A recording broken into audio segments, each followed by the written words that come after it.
जय गुरु जी संगत जी। गुरुपा महाशिव चैनल में अगर आज आप ये सत्संग सुन रहे हैं तो आप समझिए कि गुरु जी महाराज की ब्लेसिंग्स आपके घर परिवार पर हमेशा के लिए बनी हुई हैं संगत जी। और सत्संग का आरंभ करने से पहले सबसे पहले गुरु जी का शुक्राना कीजिए। वीडियो को ज़्यादा से ज़्यादा लाइक, कमेंट एंड शेयर करें ताकि आपके परिवार पर गुरु जी की ब्लेसिंग हमेशा के लिए बनी रहे। जय गुरु जी। शुक्राना गुरु जी। जय गुरु जी संगत जी। गुरु जी का अनंतम अनंतम शुक्राना। मैं अपना शुक्राना सत्संग शेयर करना चाहूँगी और गुरु जी के चरणों में उसको अर्पित करना चाहूँगी। तो संगत जी, जैसे मैं गुरु जी से 2012 से जुड़ी हुई हूँ और 19 सितंबर डेट थी जुड़ने की।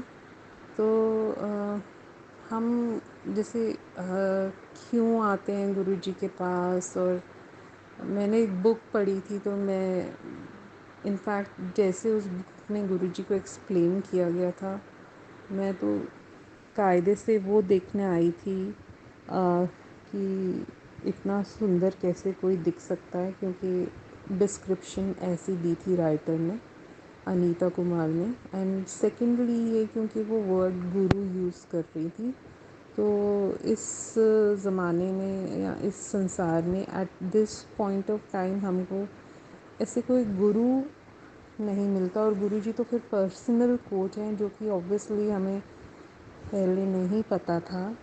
तो आप गुरु के पास चले भी जाओगे तो मेरा नहीं ख्याल कौन आपके हर भाव को जानेगा, आपके दिल की हर धड़कन को पहचानेगा, आपको गलत सही बताएगा, ठीक है, आपको तराशेगा। बहुत सारी चीज़ें हैं। तो वो बेसिकली मैं गुरु वर्ड से अट्रैक्ट होके आई थी। तो ऐसे कुछ मांगने का मेरे मन में इच्छा नहीं थी, और अगर इच्छा थी तो वो गुरु होने के नाते मुझे क्या मिल सकता है, ज्ञान, या मुझे सही शब्द नहीं पता। ज्ञान बहुत बड़ी चीज़ हो सकती है, बट आपको अपने बारे में पता चले वो भी ज्ञान है। आप अपने खामियों को फेस कर पाओ, टैकल कर पाओ, वो भी ज्ञान है। तो मतलब बहुत सारी चीज़ें होती हैं जिसमें जो गुरु है वो उसका होना ज़रूरी होता है। और हमने तो कभी कोई गुरु देखा नहीं। अब हमारे कल्चर में टीचर गुरु हो सकता है, जिसके साथ हमारी एक लिमिटेड इंटरेक्शन होती है एंड सीरियसली लिया भी नहीं जाता। और टीचर्स भी आपको सीरियसली नहीं लेते। अगर वो साइंस पढ़ाते तो वो सिर्फ साइंस ही पढ़ाते हैं, तो वो आपका गुरु तो नहीं होता, वो तो सिर्फ एक साइंस टीचर या मैथ्स टीचर बन के रह जाता है। तो इसलिए मैं गुरु जी के पास आई। तो संगत जी मतलब और गुरु जी बिन बोले ही जानते होते हैं कि आपको उनसे एग्जैक्टली किस चीज़ की याचना है या किस चीज़ की आस है। तो वो अपना काम तो चुपचाप करते रहते हैं, और फिर आपके पहचानने में ही है कि आप उनका शुक्राना करो, ये जानकर कि हाँ, उन्होंने अपना काम कितना बाखूबी किया। और गुरु होने की डेफिनेशन में जो गाइडेंस होती है वो अनंत होती है। तो मेरे ख्याल से अभी तक जितनी मुझे मिली होगी वो पता नहीं कितना परसेंटेज होगी उसका, जितनी मिल सकती है तो वो मुझे भी नहीं पता। बट मैं शुक्राना करना चाहूँगी गुरु जी का उन सब छोटी छोटी बातों के लिए जो उन्होंने मुझे समझाई, दिखाई। मेजरली देखो, आपकी किसी बड़ी लाइफ की इंसिडेंट से जो आप पर सबसे ज़्यादा असर कर गई हो, या जिसके आपकी लाइफ प्रभावित हो, उसी को लेकर पहले चला जाएगा। तो गुरुजी ने भी वही किया कि 19 सितंबर को मैं आई और 20 सितंबर को मुझे न्यू जॉब मिल गई। तो कहने वाले तो ये कहेंगे कि मैं मंदिर आई और अगले दिन ही जॉब मिल गई, तो कितनी अच्छी जॉब मिल गई, गुरुजी ने एक अच्छी जॉब दिला दी। वो मांगने वाली बातें होती हैं, बट देखा जाए तो उसका बिल्कुल ऑपोजिट हुआ कि जॉब बिल्कुल भी अच्छी नहीं थी। तो अब हम यहाँ पे ये कहेंगे कि गुरुजी हमारे कर्म काटते हैं।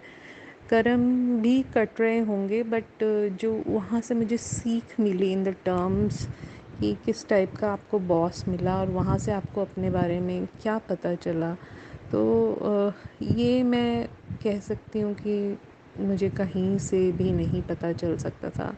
देखो, मैंने बहुत सारे कोर्सेज़ किए हैं, लाइक आपके ये personality developments, like landmark education में जाकर, और जो art of living types of courses होते हैं, विपस्सना, मेडिटेशन, और ये सारी चीज़ें की हुई हैं मैंने।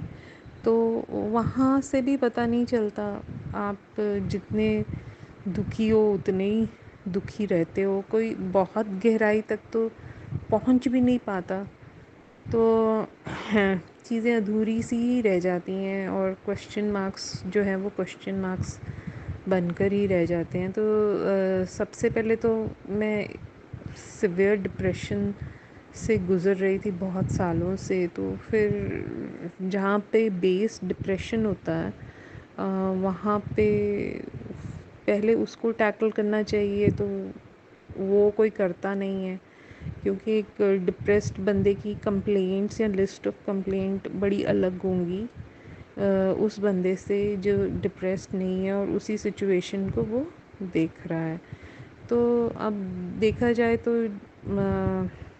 गुरुजी के लिए ये क्या बड़ी बात है जानना कि मैं डिप्रेस्ड थी या नहीं थी। मुझे तो फिर भी एक बार को ये लगता था कि शायद हम आज कल किसी भी चीज़ को डिप्रेशन बोल देते हैं, क्या पता मुझे है कि नहीं है, बट नहीं, it was very seriously there. And Guruji के मुंह से मैंने सिर्फ एक बार डिप्रेशन वर्ड सुना मेरे लिए, जब उन्होंने कहा कि तेरा डिप्रेशन ठीक किया, तब मुझे पता चला कि हाँ, वो चीज़ जिसके बारे में मैं अभी तक डबल माइंडेड थी कि है कि नहीं है, वो डिप्रेशन ही थी। वो कंफर्मेशन ही बहुत बड़ी चीज़ थी, बट उसको होते हुए 10 साल लगे। 2012 में मैं गुरुजी के पास आई थी और तेरा डिप्रेशन ठीक किया, ये सेंटेंस जो है मैंने 2022 में गुरुजी से सुना इन द सेंस कि टेलीपैथिकली आपके सामने एक मैसेज स्प्लैश हुआ, उस पर लिखा हुआ था तेरा डिप्रेशन ठीक कीता। तो संगत जी, जैसे 19 सितंबर 2012 में आने के बाद मेरे को 20 सितंबर 2012 में ही जॉब मेरी चेंज हुई, जॉब मिल गई। अब जॉब ऐसी जिसको आप सहन नहीं कर सकते, बट जब बॉस से इनिशियली इंटरेक्शंस हुई तो उसमें मुझे पता चला कि मुझे तो हाँ, ये भी नहीं पता कि सपना होता क्या है और हमारी कंप्लेंट्स होती क्या है। मेरे सपने पूरे नहीं हुए, मेरा ये सपना टूट गया, मेरा वो सपना टूट गया। ठीक है, जब आपको ये पता ही नहीं है, आप बिल्कुल आमने सामने रूबरू एक सच्चाई के खड़े हो, और गुरुजी का यही समझाने का तरीका होता है जिसको कि आप एक्सपीरियंशियल साइंस कहते हो, जिसमें कि आप को वो चीज़ बोल के नहीं समझाई जाती, क्योंकि बोल के समझाई हुई चीज़ आप रट सकते हो, महसूस नहीं कर सकते, जान सकते हो, बट उसको फील नहीं कर सकते, तो वो भूल जाती है। दैट्स एन इनसाइट कि that's a truth, that's a reality, वो इनसाइट है। तो वो आप अपने आप को फिर भी नहीं पहचान पाओगे, क्योंकि आप वो चीज़ के थ्रू नहीं पास हो रहे हो। तो इनसाइड से फ़ायदा नहीं होता। बेसिकली ट्रांसफॉर्मेशन वहाँ होगी जहाँ पे वही भावना जो कि एक इंसाइट है उसको आप एक्सपीरियंस कर सको, तो उसको एक्सपीरियंशियल साइंसेस कहते हैं। तो गुरुजी तो फिर यही है कि वो आपके सामने वो सिचुएशन क्रिएट कर देते हैं, वैसा बंदा आ जाता है और जो आपके और उसके बीच में घटित होता है, that is opening for you, that is a breakthrough for you. So you experience that and that's why it's an experiential science. तो इस तरीके से मेरी लाइफ का सबसे मेजर इंसिडेंट क्या रहा होगा कि बहुत ही कम उम्र में जिस इंसान से मैं शादी करना चाहती थी या मुझे पता था कि मेरी शादी इसी से होगी, उसकी डेथ हो गई। और मतलब ही मस्ट हैव बीन हार्डली 20 और या अपना कॉलेज भी नहीं कंप्लीट किया, और मैं I was 15, 15 in 11th standard. तो ही पास्ट अवे। अब उतना आपको पता ही नहीं चलता कि क्या हुआ। See officially you are not his wife कि आपको कोई बुलाएगा या आपसे पूछेगा कि आपको कैसा फील हो रहा है, तो एक मैं अकेली हो गई, बिल्कुल साइडलाइंड। तो एंड ऐसी मेजर इंसिडेंट्स में इंसान का रोना बहुत ज़रूरी होता है to let go of the emotions. So वो रोई तो मैं नहीं, कभी भी नहीं रोई। फिर मेरे को रोना मुश्किल भी बहुत लगता है इसी वजह से। सो मैं ये इसलिए सुनाना चाहूँगी कि देखो, जो एक इंसिडेंट आपकी 1991 में हुई और हम लोग सोचते हैं कि हम उससे बाहर आ गए या हमने उसको छोड़ दिया, अब हम अपने आप को बड़ा स्ट्रॉन्ग समझते हैं, बट वो कहाँ तक, किस लेवल तक आपको इफ़ेक्ट कर रही होती है। तो ये बहुत सारी जगह पे तो गुरुजी ने मुझे मेरे बॉसेस के थ्रू बताया, लाइक ये फर्स्ट बॉस, क्योंकि इनकी पर्सनालिटीज़ कहीं ना कहीं वो बंदे के साथ मैच खा रही होती हैं, पॉजिटिव सेंस में नहीं तो नेगेटिव सेंस में। अभी मेरे को बिल्कुल ही उस ओनर को देख के ऐसा लगता था कि ये बिल्कुल ही ऑपोजिट है उस इंसान के जिसको मैं मिली थी और 1991 में जिसकी डेथ हुई थी। तो जैसे कंट्रास्ट पर्सनालिटीज़ नहीं होती कि एक पॉजिटिव चीज़ का ही नेगेटिव होना, एक ही कॉइन के दो रूप। तो फिर जब आपकी उस बंदे के साथ इंटरेक्शंस होती हैं तो आपको समझ में आता है कि आपने अभी तक क्या क्या गिव अप नहीं किया। तो वो मेरे लिए बहुत बड़ी ओपनिंग थी वो जॉब, मैंने उसमें बहुत स्ट्रगल किया, फिर बाद में मैं सक्सेसफुल भी रही। और ऐसा नहीं कि मैं कल्पी नहीं, मैं बहुत कल्पी उस जॉब को लेकर। और आज तक भी आप, एक तो बंदा वुमेनाइज़र था, अगर आप ये कहोगे क्या मेरे में हिम्मत है आज उसी जॉब को पिकअप कर लेने की कि वो मुझे बुलाएं, तो मैं कहूँगी नहीं।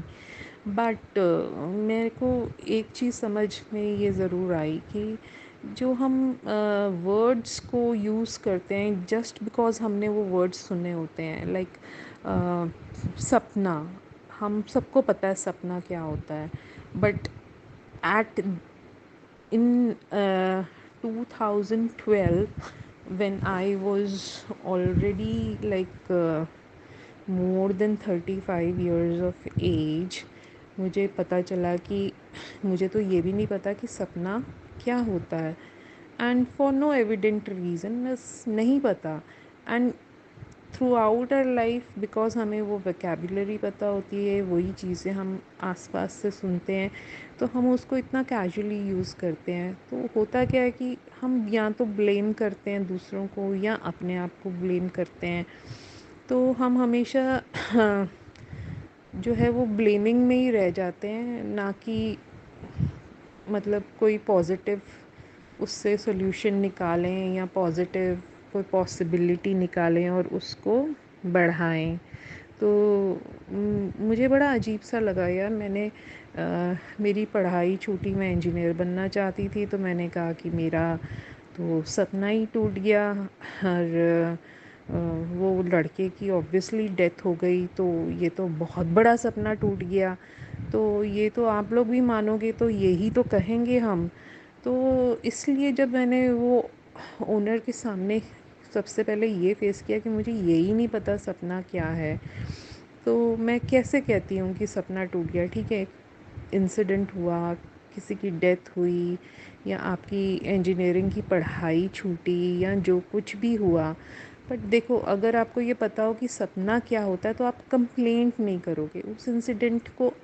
वो आई और वो गई, आप उसको एक्सेप्ट करोगे और जाने दोगे और आगे बढ़ोगे ज़िंदगी, ना कि उसको सारी उम्र लेकर बैठे रहोगे और अपना ही नुकसान करोगे। तो हाँ, यहाँ से मुझे गुरु के होने के फिर मायने समझ आए। ये तो सबसे पहली बात थी। फिर दूसरी बात, देखो जब हम ये कहते हैं कि हमारी ज़िंदगी को हम ही लिखते हैं, तो सबसे पहले हमें मानने को दिल नहीं करता कि अगर अपनी ज़िंदगी को हम खुद ही लिख रहे हैं तो हम उसमें इतने सारे दुख क्यों लिख देंगे।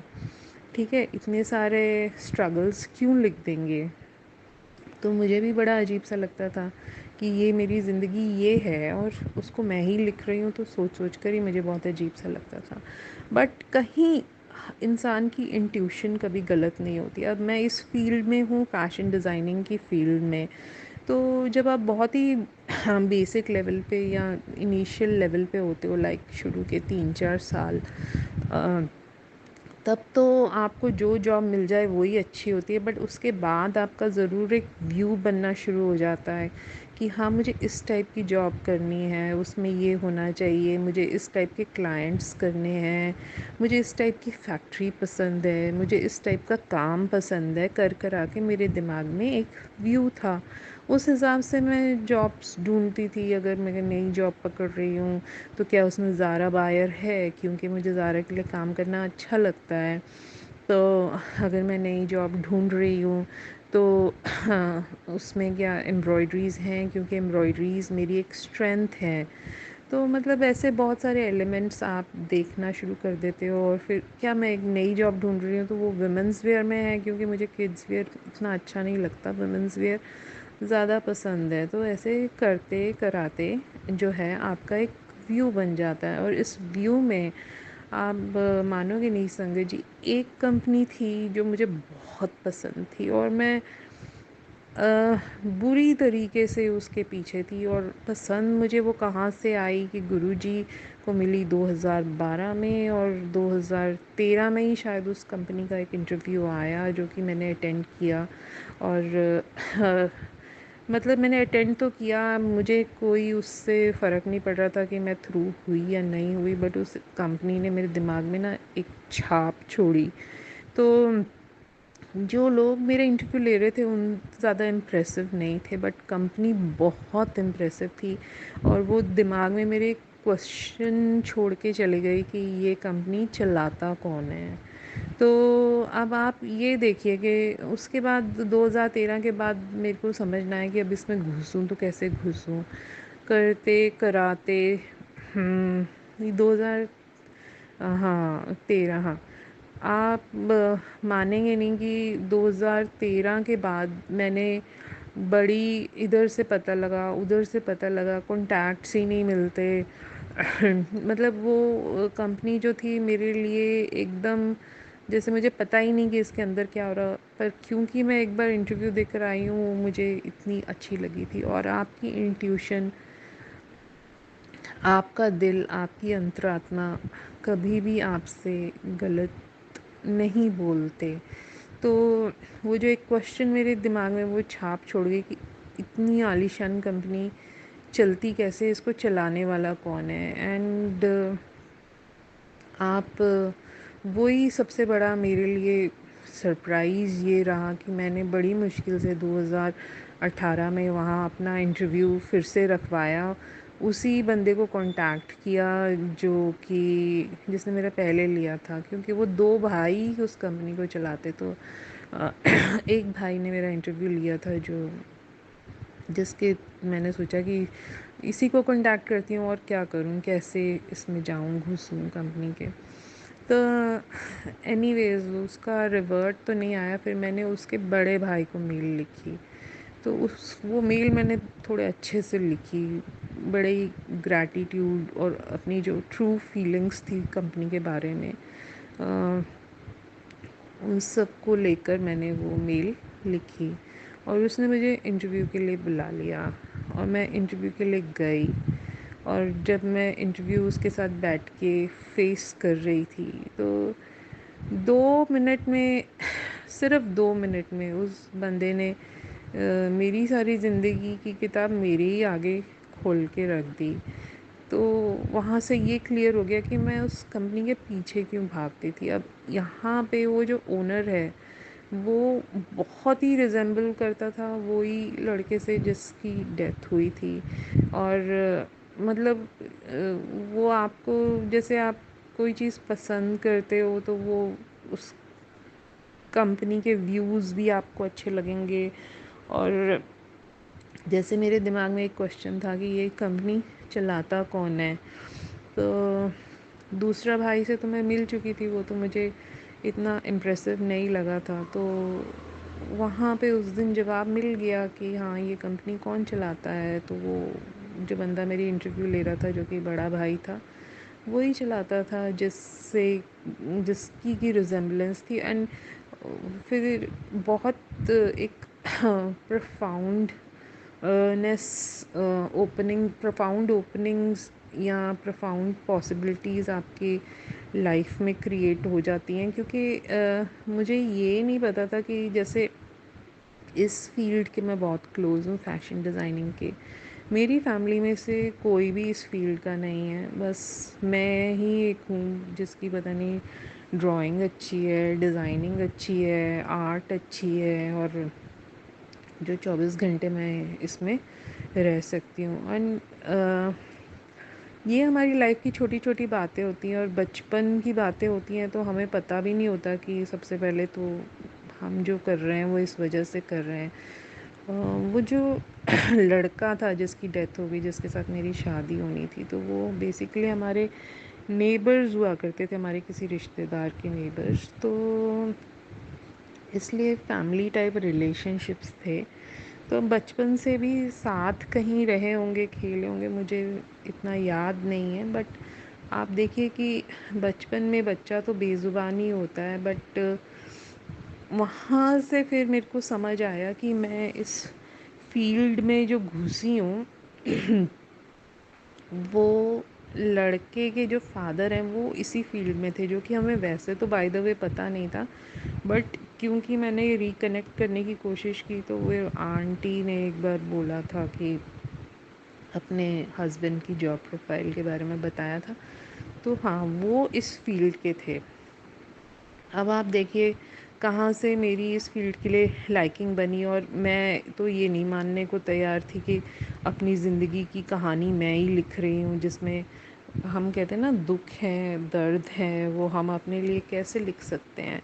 तो बाय द वे अगर आपको अपने बारे में पता चल जाता है तो ठीक है, आप ये तो क्लियर हो गया कि अपनी ज़िंदगी की कहानी मैं ही लिख रही हूँ। पर जब ये क्लियर हो जाता है तो दुख दर्दों के साथ जो सफरिंग है वो मिट जाती है।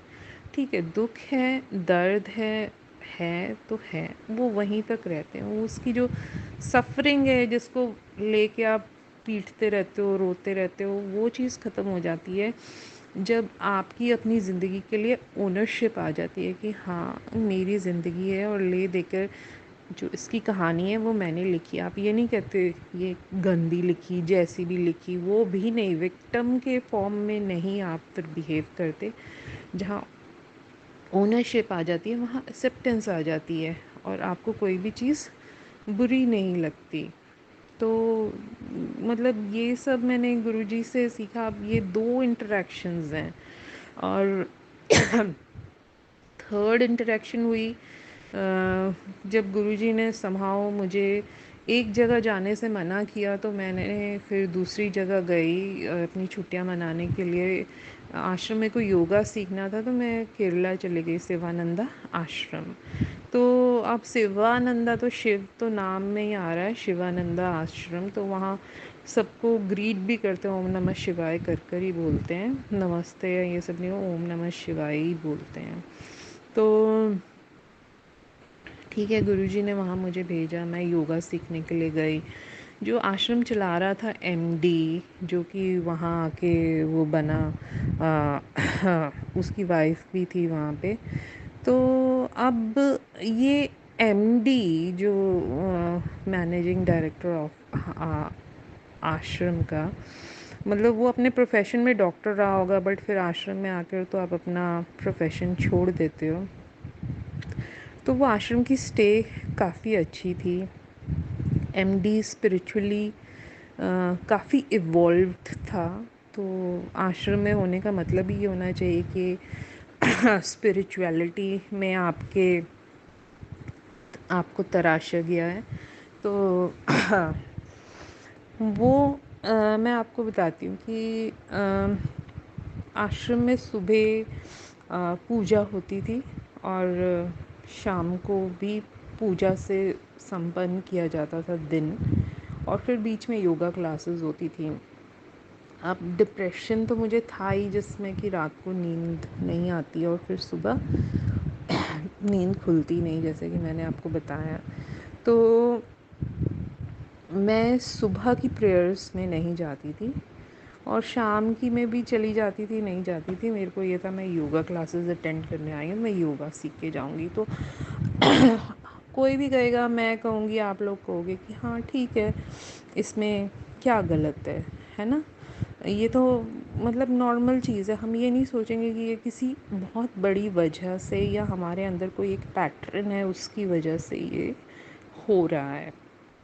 अब एमडी जो है उसने मुझे स्पेशली पकड़ा। कहते कि मैंने एक चीज़ नोटिस की है कि तुम सुबह नहीं आते हो प्रेयर पे, तो तुम सुबह आया करो। हाँ, मतलब संजय जी, बहाने बहुत हैं, चाहे वो सच हों कि मुझे तो डिप्रेशन हो रहा है, ये वो सब कुछ, मैं तो नहीं आ सकती सुबह, शाम को आके बैठ जाऊंगी, ये तो। बट जब उसने मुझसे ये सवाल पूछा और जैसे भी जो भी एक इंसिडेंट्स का फ़्लो बना, तो मैंने ये रियलाइज़ किया कि देखो, आश्रम में गई हूँ मैं 2021 में और गुरुजी से मैं मिली हूँ 2012 में। वो गुरुजी जिनकी हमारी लाइफ में इतनी महत्वता है और मतलब हम ईश्वर से आमने सामने रूबरू हैं। तो आप वहीं पे देखिए कि हमारे मतलब हमें लगता है ना कि हम भगवान को बहुत मानते हैं, इसीलिए तो गुरुजी से जुड़े हैं और फिर गुरुजी और हमें ईश्वर तक लेके जा रहे हैं और हमें ठीक भी कर रहे हैं और पता नहीं क्या क्या। तो मैं उसके अलावा भी लाइक गुरुद्वारे रेगुलरली जाना और पाठ वगैरह करना सब कुछ, तो मुझको खुद ही ये शॉकिंग लगा कि मैं सुबह की प्रेयर्स जो है मतलब बैठ नहीं सकती थी वहाँ पे। मैं मतलब मेरे दिल में भगवान के प्रति भी कुछ ग्रजेस थे,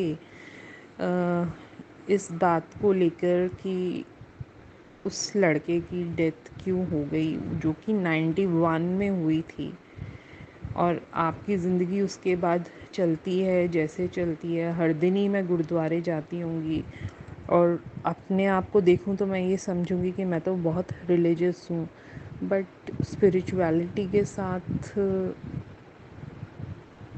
मतलब रिलीजियस होना, समझना एक बात है। जो हम अपने आप को जानते हैं वो भी शायद एक मुखौटा जो हमने यहाँ ज़िंदगी में पहन लिया होता है, उसी इंसान को हम पहचानते हैं। जो असली इंसान है, जो अपनी फियर्स ग्रजेस के साथ बैठा हुआ है, वो हम खुद ही हैं, पर हमें भी नहीं पता चलता। जैसे कि मुझे वहाँ जाकर पता चला कि हे प्रभु, मेरे तो ईश्वर के साथ भी अभी तक सारा कुछ सॉर्ट आउट नहीं हुआ। मतलब आप मुझे बिठा नहीं सकते वहाँ 2 मिनट के लिए सुबह की प्रेयर्स के लिए, और अगर मैं ये एक्सेप्ट कर लूँ और वो सारे ग्रजेस ड्रॉप कर दूँ तो हाँ ठीक है, क्यों नहीं, मैं सुबह की प्रेयर अटेंड कर सकती हूँ।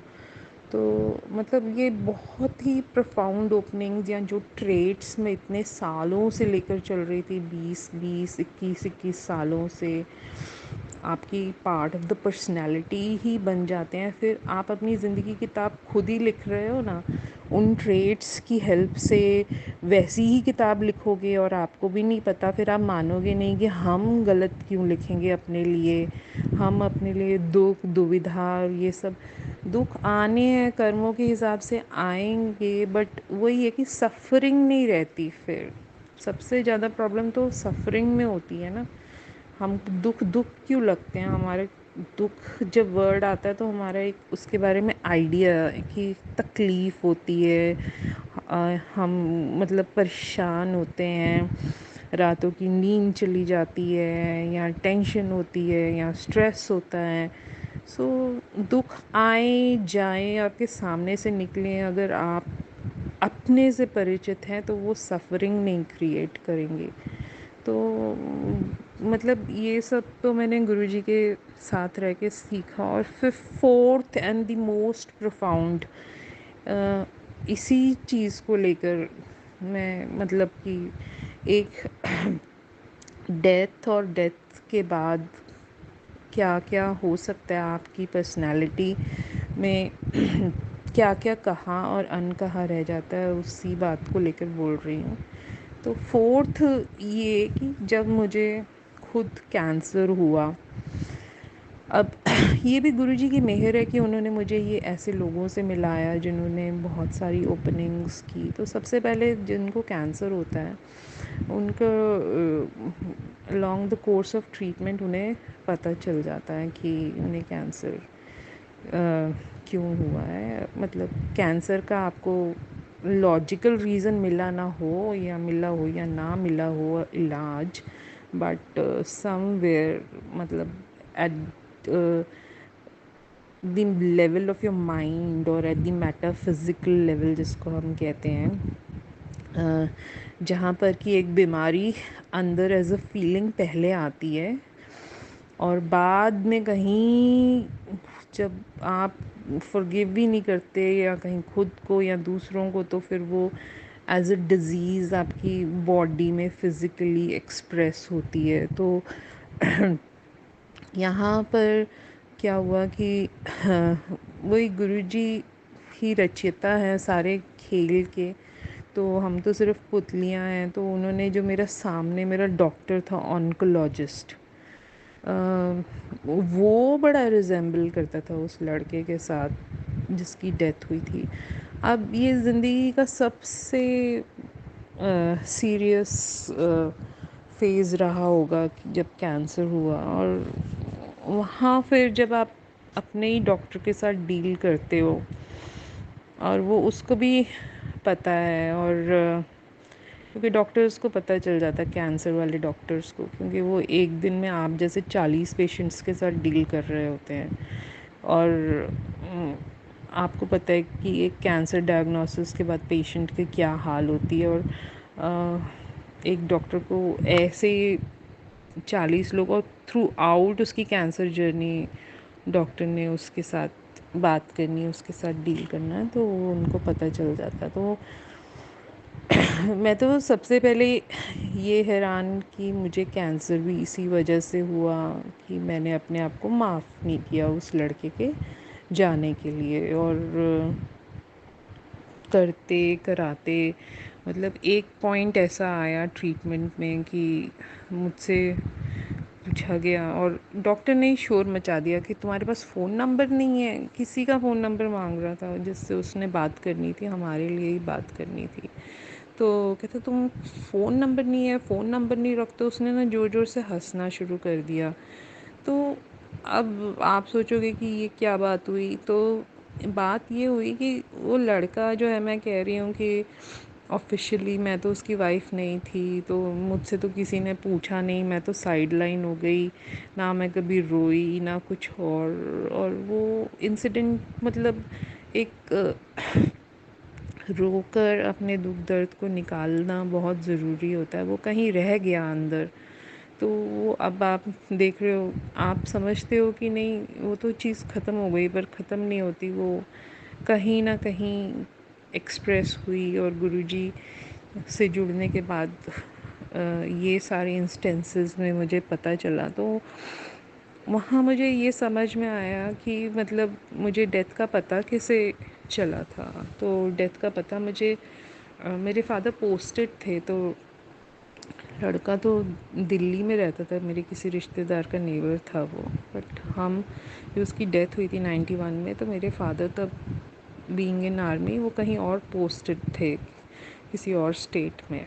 तो वहाँ हमको तब मोबाइल तो होते नहीं थे, तो वो जो एक फ़ोन कॉल आई उस पे मेरे फादर की जो मैंने कन्वर्सेशन सुनी, वो किसी और कमरे में थे और मैं किसी और कमरे में थी 11th स्टैंडर्ड में तब, कि डेथ हो गई है मतलब उस लड़के की, और hardly 19-20 years of age. And तो डेथ की वजह भी मुझे अटपटी सी लगी कि ऐसे भी क्या कोई डेथ हो जाती है।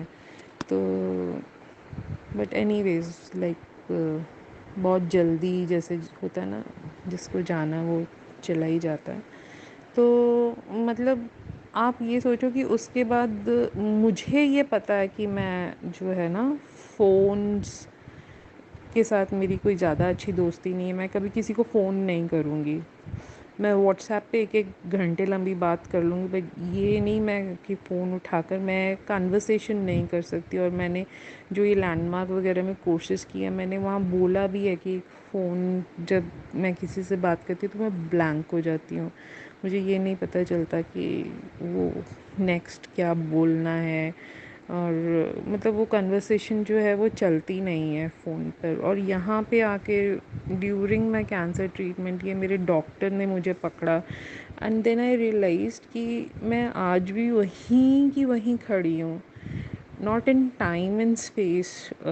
In time and space I am standing in 2022, and my age is also in 40s, but अगर देखा जाए तो मैं अभी तक भी वहीं पे खड़ी हूँ as an 11th standard student, जिसने ये फ़ोन कॉल कभी सुनी थी और फ़ोन कॉल पे ये न्यूज़ सुनी थी। और डॉक्टर ज़ोर ज़ोर से बोले उसने इतने कि तुम्हें वापस फ़ोन नंबर, मतलब उसने एक्चुअली ऊंचा ऊंचा बोलकर मुझे इस चीज़ में से निकाला। तो मतलब तो कैंसर होना वो भी यही वजह। और ऐसे बीच में मतलब मैं खुद ही शॉक्ड थी सुनकर, क्योंकि जब आपके सामने वो सच्चाई आ जाती है आप शॉक्ड थे। तो पहले पता था कि मैं ब्लैंक हो जाती, मैं उसका कुछ कर नहीं पाती थी, बट अब ये सामने ही हो गया, एक इंसिडेंट की फॉर्म में, एक एक्सपीरियंस की फॉर्म में आ गया। तो दैट मीन्स उसके बाद से ये चीज़ फिर मेरे साथ दोबारा नहीं हुई कि मैं फ़ोन्स पे ब्लैंक हो जाऊं। फिर डिप्रेशन भी गुरुजी ने ठीक कर दिया, तो ऑब्वियसली फिर आप बात कर सकते हो आराम से, क्योंकि डिप्रेशन की वजह से भी आपका बात करने का मूड ही नहीं होता। व्हाट्सएप पे ही चैट वैट में ही सारी बात कर लो 1 घंटे लंबी तो चल जाता है। बट देखा जाए तो ये 4-5 लोग गुरुजी ऐसे सामने लेकर आए जिन्होंने मेरे लिए बहुत कुछ ओपन किया। तो 100 बातों की तो एक बात ये है कि कितना शुक्राना करूं कम है, सत्संग लंबा भी बहुत हो गया। तो इसलिए मैं गुरुजी का अनंतम अनंतम शुक्राना करना चाहूँगी। अब ये सत्संग को मैं 4 हिस्सों में नहीं बोल सकती थी, इसका थीम एक ही है, इसका सार एक ही है, तो सारी चीज़ों को एक साथ ही बोलूँगी। तो गुरुजी का मैं अनंतम अनंतम शुक्राना करना चाहूँगी, और संगत जी आपका भी जिसने ये सत्संग सुना। तो मंत्र जाप के साथ ही मैं सत्संग को विराम दूंगी। ओम नमः शिवाय, शिवजी सदा सहाय। ओम नमः शिवाय, गुरुजी सदा सहाय। जय गुरुजी। जी सत्संग चैनल को सब्सक्राइब कीजिए और बेल नोटिफिकेशन को प्रेस कीजिए ताकि नए सत्संग की नोटिफिकेशन आप तक पहुंच सके। आप भी अपना सत्संग स्क्रीन पर फ्लैश हो रहे नंबर या दी हुई ईमेल आईडी पर शेयर कर सकते हैं। वीडियो को ज़्यादा से ज़्यादा लाइक कमेंट एंड शेयर करें ताकि सारी संगत तक गुरु जी की ब्लेसिंग पहुंच सके। जय गुरु जी, शुक्राना गुरु जी।